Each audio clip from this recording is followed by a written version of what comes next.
Toriko.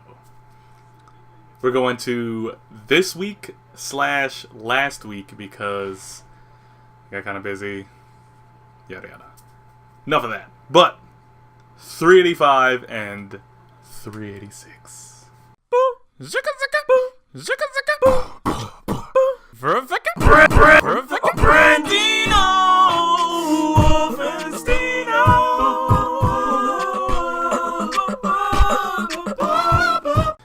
So 385, we come in and Midora is basically talking about, which in the last episode he was like, I'm gonna tell you my full course.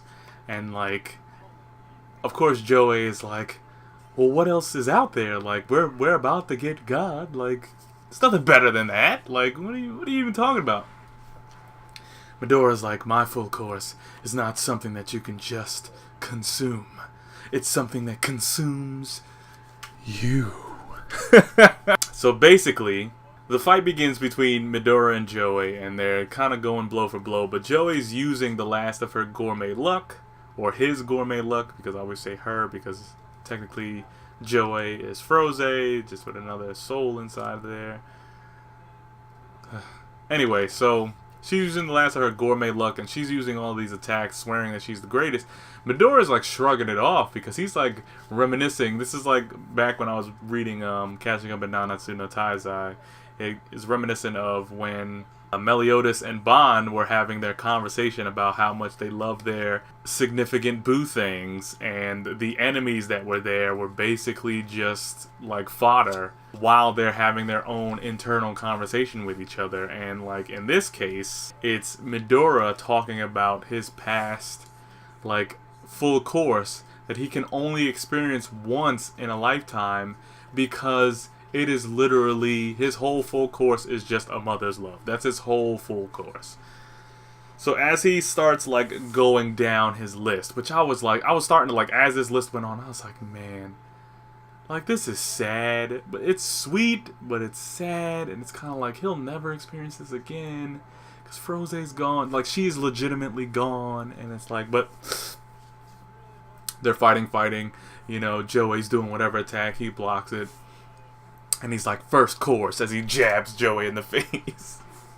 Hors d'oeuvres meeting. So it's like, he was talking about when they first, like basically when him and Froze first met, and how like kind and sweet she was to him. Like just being so open to him, even though in his mind, you know, he was just some scourge of the earth, a dirt bomb child that didn't deserve the love. But she was like, no, you're my son now. So then after that, you know, his next, which is the soup course of his full course, charity. So it's just like all of the times that she was willing to just make food off of the little bit they had left, if they had food, if they didn't, or if they did, you know, just what she made. But it was like the one time he was sick, she made like this bomb ass soup, the best, like back in the day when you knew Campbell's chicken soup was good, but for some reason Mom or Grandma's chicken noodle, like it just hit. Like it was just the works. Like Campbell's you can't put the love in a can, my man. Campbell's don't got the love. The soup. So then his seafood dish comes up as warmth.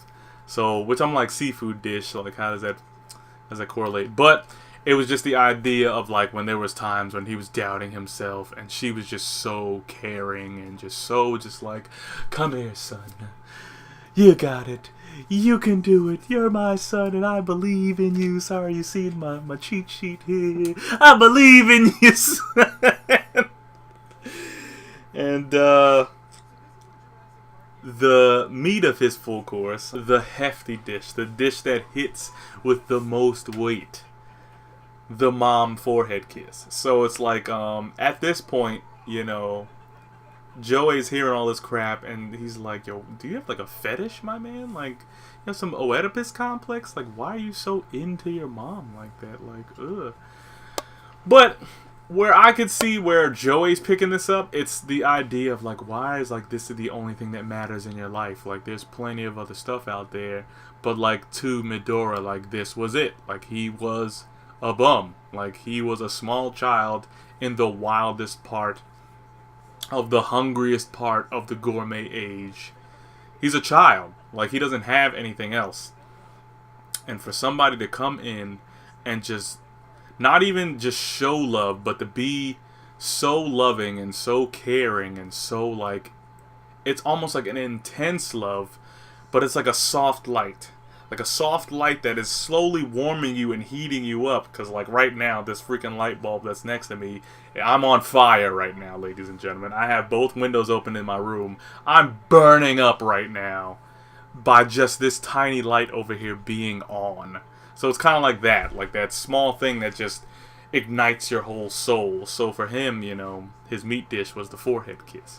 So it was like, you know, when she would tuck him in at night and do that little hint, that last bit of love as he goes into the dreamscape, the forehead kiss. So then he goes to, like, his main dish, which was like a mother's smile, which is basically like how even when he does something wrong, she's always like, "It's okay, son. You're all right. I'm not mad at you. You know, you could probably you've done. There's nothing you can do that'll make me love you less," kind of thing. The salad is encouragement.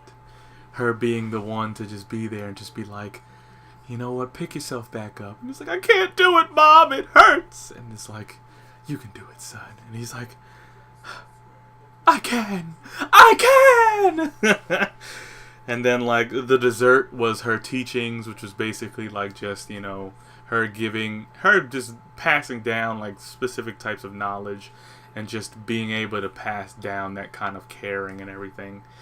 And then his drink, which was like the final part, before Joey got, you know, dogged indefinitely. His final one was the family dinner. Was just like him being able to enjoy having, like, older brothers that are rambunctious, and his mom just being super mom-like, you know, carrying out the food and hoping everybody enjoys the meal, and she's worked hard in the kitchen, and, you know, being a mom. And then it's like, you know, all of that stuff. So that was like his final thing, where it was like, man, like, this is like my full course. Like, I'll never be able to experience this full course again, and that is why no matter how much I eat, no matter how good you say the food is, it ain't as good as what Mom used to make back when nothing else mattered, back when life made sense. And then he erases Joey because Joey's freaking gourmet luck runs out. I was like, damn, you just got dogged by mother's milk. Anyway, so 386 opens up. So Joey is still basically fading into nothingness, and Asya comes back over and is like, you know, hold that note, and he actually, like, knockings Joey so that he doesn't perish completely. But then, like, Toriko is sitting there on the side, and he's like, all right, just a heads up, Midora, you know, this guy's strong. And, like, I peeped Neo's power level, like, I visually peeped it from a distance. And when he ate God and he was in that high-powered, like, black new form, which I think, like, Neo now kind of just looks like a tiki. Like, he just looked like a black shape with, like, a tiki mask. I think Neo before, like, the old Neo with the dark sunken eyes and the freaking, like, lamprey mouth. Like, I feel like that Neo is way scarier than this new Neo. Like, the new Neo's like, you're frightening, but it's just because you're powerful. Like, the old Neo is like, dog, I don't want any of that. But he's basically like, oh, you know, this new Neo is now like 22,000 capture level strength, and when Asya was separated, he was like another 8,000 as I could, like, gather. And I'm thinking, like, is he talking about, like, Asya was 8,000 when before he ate Earth and turned into Mr. Manhattan, or after he ate Earth and turned into Mr. Manhattan? Like that, because there's like a power gap, because Neo, after he ate Earth, Asya's power was so great that Neo came to him when Asya called, which was like, that's just understanding power. So that's kind of like an alpha being like, yo, get over here. And like all of the betas are like, I could probably take you down, but, you know, I'm going to see what you want first. Because, you know, I ain't trying to catch that sauce. But like, we don't really know what his power level is. And it's funny because I was thinking Dragon Ball Z. Because I was thinking like, his power level's over. And then I was also thinking about way back in the day. If you watched Toriko a long time ago or read about it, they used to display the power levels. Now, I'm probably going to say this wrong because it's been a minute since I've read the original ones, but I'm just thinking about from the show, from the clips I remember. And they're saying like 1 CL, 1 capture level for a beast is the equivalent to like 10 tanks. Like 10 tanks, like 10 human tanks is like 1 CL, which is 1 capture level. So if there's like a capture level 1, it would take like 10 tanks to defeat this thing. I'm thinking it's either 1 or 100. So it's one of those. But either or, if they're at one of these points, like once there's a capture level introduced, there's a significant amount of manpower that's needed to just equivalate this power level. So you can imagine Asya being in 30,000, which was the final number, 30,000 plus. You can imagine like he's basically like way too powerful for any normal man to be able to handle. And then I also, while I was looking at this scene while Toriko was talking, STARJUN walks up and is like, I can help you, Master Midora-sama. And I was looking at both of them and I'm like, look at Midora, look at STARJUN, and look at Toriko. Think for a second. And then I'm like, could Midora be like their father? Like, speculation, but could it be? Because think about it, Midora has like scars on his face because those are just his gourmet scars, and Toriko manages to have one of those. Then you look at STARJUN. STARJUN has like that burn scar, but look at STARJUN's hair and freaking Midora's hair. Like they both have that long, flowing, like majestic black hair. And then if you think about the one episode where Toriko's hair was wild long, he had that hair too. The only reason he doesn't look similar is because his hair isn't black. His hair is blue. So it's like, but that's just the speculation. So Midora's like, power levels, like I don't care about that. My appetite has long since overcame power levels. Like, so I was just kind of laughing at that. So Asya steps in, sizes him up like he is like here to them, like literally my hand distant to my face. He's like right there, basically sizing them up. And of course STARJUN is saying like I could use my future sight so I could kind of help you guys out. He future sights in. Toriko throws a nail gun, which I'm like, that's a kind of a basic move for Toriko. Like, not saying it's like a Kugi punch is a real basic move for Toriko, but like him just doing a nail gun, it's a high-powered move, but it's kind of a basic move for Toriko. So it's like he did that, and then Midora did the Hungry Bomb, and then STARJUN did his like Super Burner, and then freaking Asya just munchlaxed all of that, and then did an attack, I'm guessing, in that span of time.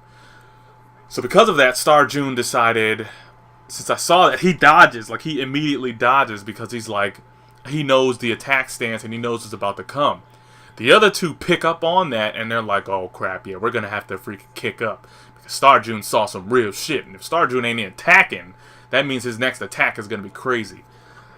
On that same note, Asya picks up on the fact that STARJUN read his move and decides to do another one. Toriko throws in the Mugen Kugi punch and freaking Midora hits the minority world, so whatever attack that he was about to do, however powerful that was, it automatically gets negated. So it's like just reversed in power.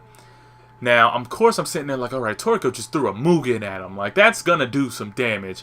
He only did 2. Like, only 2 hits landed. So it's like, the Mugen Kugi punch is supposed to be infinite. Like, he's supposed to be flying through the reaches of space because that Kugi punch is gonna keep punching him. And the fact that Asya stopped it at 2 hits means that his power level is ridiculous. The chapter goes on. So then, after they basically do that little mix-up, after the Mugen hits, Midora throws in a hungry space, so he's trying to like devour him, and Asuya of course retaliates with a giant like I forget, it was like gourmet gorge or something. I forget the name of the move, but it's like a giant, like it's kind of like a giant flurry of fists. Now Midora does the Minority World because he's like, if these are all coming at me, I'll just throw the Minority World up and then they'll go away from me. The trick was Asuya wasn't aiming at him, so now the Minority World is facing all these fists straight for Midora. So then it's like, boom, Asuya just played him like chess, just freaking like stole his rook out of nowhere. And so now he has to take that hit. So of course Midora throws in the luck. You know, Asuya's like, I read that luck, and now I'm about to use God Hand, Kami no Suka Dori or something, because I can't, like, I'm not reading it right now, but it's something close to that.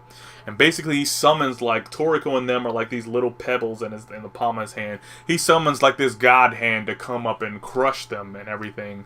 Of course, Midora snatches them out of the way, and he's like, they weren't my target. Yak, yak, yak, yak. And he comes down with the freaking palm, and Midora's like, yeah, I can't really get away from this. And he just gets hit. So STARJUN is like, no!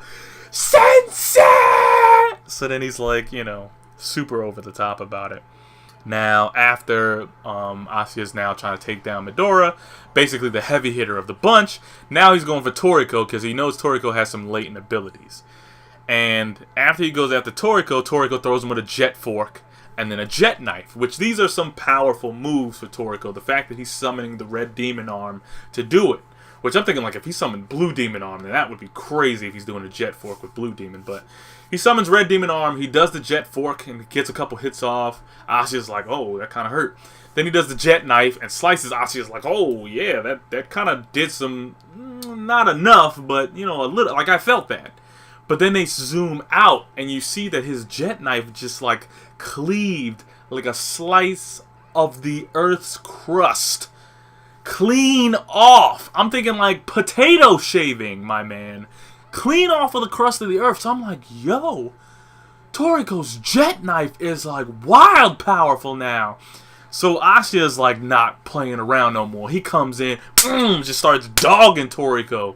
Toriko's in the dirt right now, hurt, like he's bleeding, everything. Like Toriko just came back, and now he's back to being bloody and bruised. And Asuya's looking down at him like, what are you?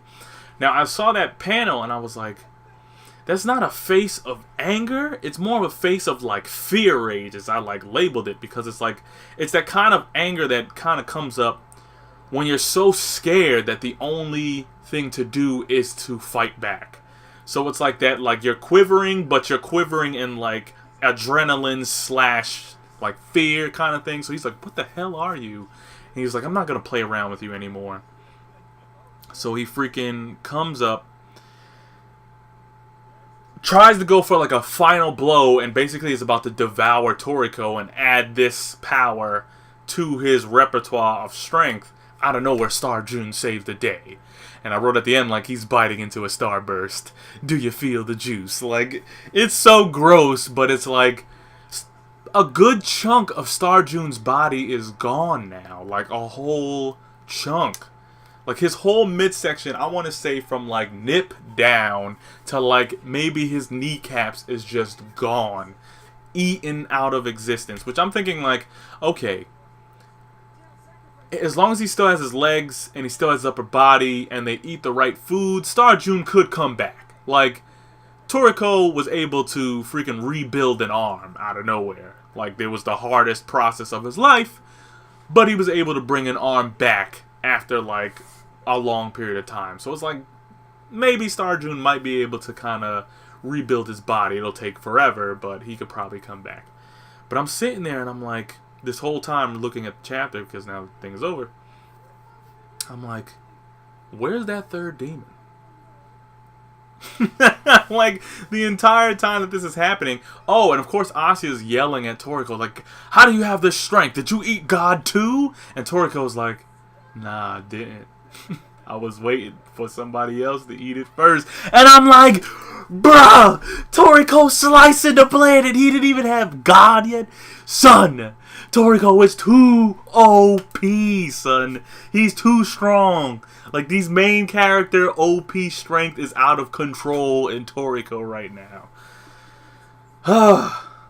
So if you like the video, well, don't let the fact. Well, if you like the video, please comment and subscribe, because I was kind of forgetting the order that I do this in, because, yo, these chapters was hype today.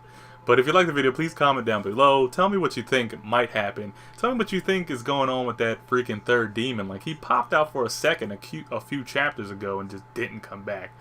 But tell me what you think. Tell me your flaws. Tell me if you think Midoriya is actually their pops. Leave that in the comments below. And don't let the fact that even though Asya seems like an unsurmountable evil, the dawn will always rise on a new day. That thing would be to subscribe.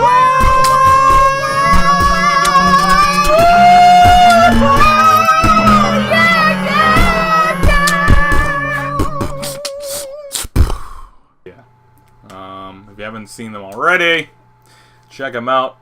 Doing some Neo videos up there.